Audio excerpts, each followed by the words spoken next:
சட்டம் என்ற பெயரில் சிறப்பாக செயல்பட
மத்திய அரசை அனுமதியோ வெல்லட்டும் வெல்லட்டும் தொழிலாளர் ஒற்றுமை வெல்லட்டும். ஆர்ப்பாட்டம் இது ஆர்ப்பாட்டம். விவசாய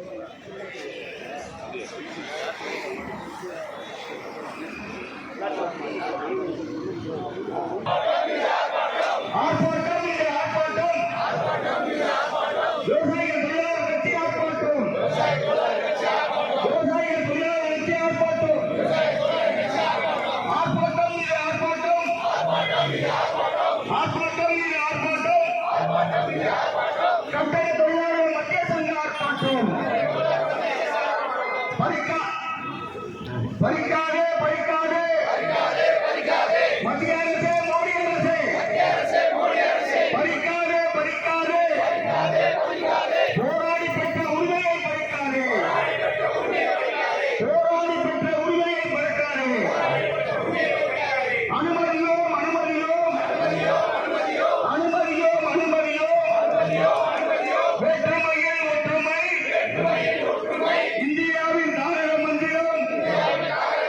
அனுமதியோம் அனுமதியோம் ஒரே நாடு ஒரே மொழி ஒரே நாடு ஒரே மொழி ஒரே சட்டத்தை அனுமதியோம். திரும்பப்பெறு தொழிலாளர் நலவர சட்டத்திலே திரும்பப்பெறு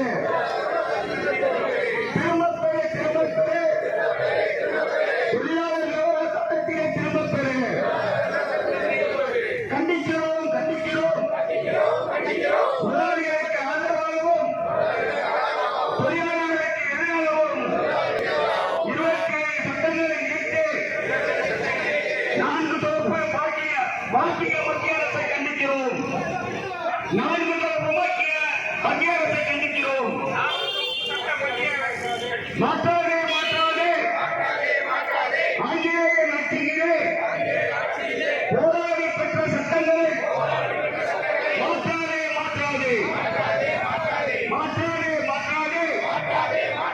ஆங்கிலேய நாட்டிலே போராடி பெற்ற சட்டங்களை மாற்றாதே பறிக்காதே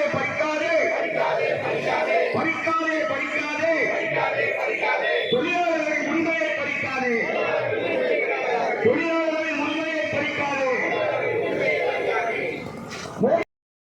ஆங்கிலேயன் காலத்திலிருந்து தொழிலாளிகள் ரத்தம் சிந்தி போராடி பெற்ற 44 சட்டங்களில் 15 சட்டங்களை தூக்கி மோடி அரசு குப்பை தொட்டியில் போட்டுவிட்டது. மீதி இருக்கிற 29 சட்டங்களை 4 தொகுப்புகளாக மாற்றி இருக்கிறது. இது முழுக்க முழுக்க முதலாளிகளுக்கு, கார்ப்பரேட் நிறுவனங்களுக்கு ஆதரவானது, தொழிலாளர்களுக்கு விரோதமானது. ஆகவேதான் இந்த சட்ட தொகுப்புகளை இன்றைக்கு நாங்கள் எதிர்க்கிறோம். இது 2019-20 4 தொகுப்புகளாக மாற்றப்பட்ட பின் இத்தனை ஆண்டு காலம் அதை நடைமுறைப்படுத்த முன்வரவில்லை. காரணம் இந்தியா முழுவதும் ஏற்பட்ட எதிர்ப்பு. ஆனால் இன்றைக்கு பீகாரில் கிடைத்த வெற்றி, எல்லாருடைய வங்கிக் கணக்கிலும் 10 லட்சம் ரூபாய் முதலீடு செய்யப்பட்டு வாக்கு திருட்டுகள் மூலம் பின்வழியாக பெற்ற வெற்றி கொடுத்த தைரியம் இன்றைக்கு மோடி அரசு 4 ஆண்டுகளுக்கு மேல் 5 ஆண்டுகளுக்கு மேல் நிறுத்தி வைத்திருந்த அந்த சட்டத்தை இப்போது நடைமுறைப்படுத்த உத்தரவிட்டிருக்கிறது. இது இந்தியாவில் இருக்கிற 90 விழுக்காடு தொழிலாளர்களுக்கு விரோதமானது, எதிரானது. ஆகவே இதை திரும்ப பெற வேண்டும் என்கிற போராட்டம் இன்றைக்கு இந்தியா முழுவதும் பல்வேறு தொழிற்சங்கங்கள் நடத்துகின்றன. அந்த அடிப்படையில் விவசாயிகள் தொழிலாளர் கட்சி தொடர்ந்து இந்த ஆர்ப்பாட்டத்தை தமிழ்நாடு முழுவதும் நடத்தி வருகிறது. இது 6வது ஆர்ப்பாட்டமாக இன்றைக்கு சென்னையில் நடைபெறுகிறது. இந்த சட்டம் நடைமுறைக்கு வருமையானால் தமிழ்நாட்டில் குறிப்பாக கட்டுமான தொழிலாளர்கள் உள்ளிட்ட அமைப்பு சாரா தொழிலாளர்களுக்கு 20 வகையான வாரியங்கள் தொழிலாளர் துறையின் கீழ் மட்டும் செயல்படுகிறது. இந்த வாரியங்களுடைய எதிர்காலம் கேள்விக்குறியாகும்.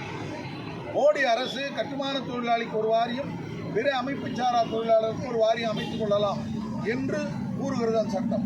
ஆனால் தமிழ்நாட்டில் ஒவ்வொரு தொழிலாளிக்கும் ஆட்டோ ஓட்டுபவர்களுக்கு தனி வாரியம், கைத்தறி நெசவாளர்களுக்கு தனி வாரியம், மண்பாண்ட தொழிலாளர்கள், சவர தொழிலாளி, சலவை தொழிலாளி, நடைபாதை வியாபாரிகள், இப்படி 20 வகையான வாரியங்கள் கேள்விக்குறியாக்கப்படும். கட்டுமான தொழிலாளர் நல வாரியங்கள் கூட இன்றைக்கு தமிழ்நாட்டில் மட்டும்தான் இந்தியாவிலேயே சிறப்பாக செயல்படுது. இப்போ நாங்கள் கட்டுமான தொழிலாளர்களுக்கு ஓல்டேஜ் பென்ஷன் ஓல்டேஜ் ஹோம் இன்றைக்கு நடைமுறைக்கு நம்முடைய முதலமைச்சர் அனுமதி வழங்கியிருக்கிறார். பணியிட விபத்துக்கு 8 லட்சம் ரூபாய் கொடுக்குறோம். 60 வயசில் பென்ஷன், ஹெல்த் கார்டு கொடுக்க போகிறோம். ஒரு தொழிலாளருடைய முழு உடல் பரிசோதனை செய்து அவர்களுக்கு ஹெல்த் கார்டு கொடுக்க போகிறோம். இதெல்லாம் இந்த கோடு வந்தால் நடைமுறைப்படுத்த முடியாது. இதை கன்கரன்ஸ் பட்டியலில் கொண்டு வந்துடுறாங்க. ஏற்கனவே அவங்க சொல்லியிருக்கிற ஒரு 7-8 திட்டங்களை தவிர புதிய திட்டம் நடைமுறைப்படுத்த வேண்டுமானால் மத்திய அரசுடைய ஒப்புதல் பெறணும். அது எந்த காலத்துக்கு நடக்கும்? தமிழ்நாடு அரசு எவ்வளவு இன்னல்களை சந்தித்து வருகிறது. ஒவ்வொரு சட்ட மசோதாவும் ஆளுநர் கையில், ஜனாதிபதி மாளிகையில் தூங்கி கிடப்பதை நம்ம பார்க்குறோம். அதில் இன்னொரு பிரிவாக இந்த தொழிலாளர்களுக்கான நலவாரியங்கள், அதன் மூலம் நடைமுறைப்படுத்தக்கூடிய திட்டங்களை கூட ஒன்றிய அரசுடைய ஒப்புதல் பெற வேண்டும் என்கிற ஒரு மோசடி இதில் இணைக்கப்பட்டிருக்கிறது. அது இல்லாமல் இப்போது கட்டுமான தொழிலாளர் நலவாரியத்தில் 7000 கோடி தொழிலாளர்களுக்கான பணம் இருக்கிறது. அது தமிழ்நாட்டில் கட்டக்கூடிய எல்லா கட்டுமானங்களுக்கும் மொத்த மதிப்பீட்டில் 1% தொழிலாளர் செஸ்ஸாக வசூலிக்கப்படுகிறது. இந்த சட்டம் நடைமுறைக்கு வந்தால் 50 லட்சத்துக்கு மேல் நடைபெறக்கூடிய கட்டுமானத்திற்கு மட்டும்தான் செஸ் வரி பொருந்தும். அப்படியானால் தொழிலாளர்களுக்கான நல நிதி வரவு குறையும், திட்டங்களை முழுமையாக நடைமுறைப்படுத்த முடியாது. இன்றைக்கு இந்தியா முழுவதும் ஏறத்தாழ 40,000 கோடி இந்த வாரியங்களில் பணம் இருக்கிறது. அதை மோடி அரசு அபகரிக்க முயற்சிக்கிறது. இதெல்லாம் இந்த அமைப்பு சாரா தொழிலாளருக்கு ஏற்படக்கூடிய பாதிப்புகள். அதே போல் ஒப்பந்த தொழிலாளர்களை எவ்வளோ வேணாலும் வச்சுக்கலாம், எப்போ வேணாலும் நீக்கலாம்.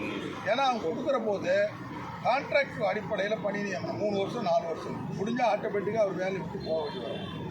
பணி நேரம் 8 மணி நேர சட்டத்துக்கு 200 ஆண்டுகளாக போராடி 8 மணி நேர சட்டத்தை பெற்றோம். இப்போ தொழிலாளியே வேலை நேரத்தை நிர்ணயித்துக் கொள்ளலாம் என்று சொன்னால் எந்த தொழிலாளி முதலாளிக்கு எதிராக செயல்பட முடியும்? நிறுவனங்களில் பணியாற்ற முடியும். ஆகவே இன்றைக்கு 8 மணி நேரம் என்பது 12 மணி நேரம் 14 மணி நேரம் வேலை செய்யக்கூடிய பேராபத்து இருக்கிறது. அதே போல் பெண்கள் எல்லா தொழிற்சாலையிலும் இரவுல வேலை செய்யலாம் சட்டத்தை கொண்டு வந்திருக்காங்க. ஏற்கனவே பாதுகாப்பு இல்லாத நிறுவனங்களில் பெண்கள் வேலைக்கு அமர்த்திட தடை இருக்கிறது. இன்றைக்கு தடை நீக்கப்பட்டிருக்கு. அப்ப பெண்களுக்கான பாதுகாப்பு. ஆக இப்படி நிறைய இந்த திட்டங்களில் தொழிலாளர்களுக்கு விரோதமான, முதலாளிகளுக்கு ஆதரவான நடைமுறைகள் இருக்குது. 100 தொழிலாளர்கள் வேலை செய்தாவே இந்த கம்பெனியை க்ளோஸ் பண்ணணும்னா அரசுடைய அனுமதி பெறணும். இப்போ நீ 300 தொழிலாளி வரையில் வேலை செய்தால் கம்பெனியை மூடுவதற்கு அரசாங்கத்தினுடைய ஒப்புதலை, அனுமதியை பெற தேவையில்லை. அப்போ வர்றவன், வெளிநாட்டிலிருந்து வர்றவன் 300 பேர் வேலை பார்த்தாலும் ஓவர் நைட்டு கம்பெனி மூட்டு போயினே இருப்பான். எல்லா குடும்பமும் நடுத்தருவனே. இதுதான் இன்றைக்கு மோடி அரசு இந்தியா வளருதுன்றாரு. நாட்டில் உலக நாடுகள் இந்தியாவை பார்த்துக்கின்றாரு. ஆனால் வரலாறு இல்லாத அளவுக்கு இன்றைக்கு ரூபாயினுடைய மதிப்பு, இந்திய ரூபாயினுடைய மதிப்பு மிகப்பெரிய அளவில் குறைந்திருக்கிறது. அப்போ ரூபாயின் மதிப்பு குறைந்த பிறகு வளர்ச்சி எங்கே இருக்கும்? எல்லாமே மோசடி. மோடி அரசு எல்லாமே மோசடி. ஸோ இவைகளை எல்லாம் கண்டித்து தான் இந்த ஆர்ப்பாட்டம் நடைபெறுகிறது. ஓகே ஓகே ஐயா, அப்படியே கொஞ்சம் முன்னாடி வாங்க. பாசம் போட்டு ஒரு படம் பசுமாடு கேப்டன் முன்னாடி வாங்க. கேப்டன் கப்பலை கொஞ்சம் முன்னாடி அன்னைக்கு சீக்கிரம்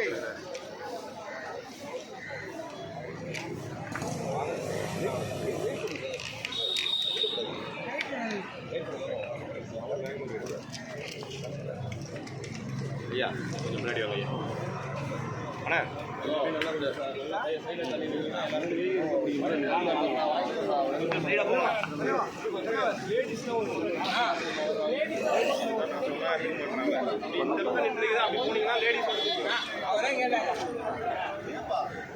சொன்னா உரைக்காதா? பின்னாடி வாங்க.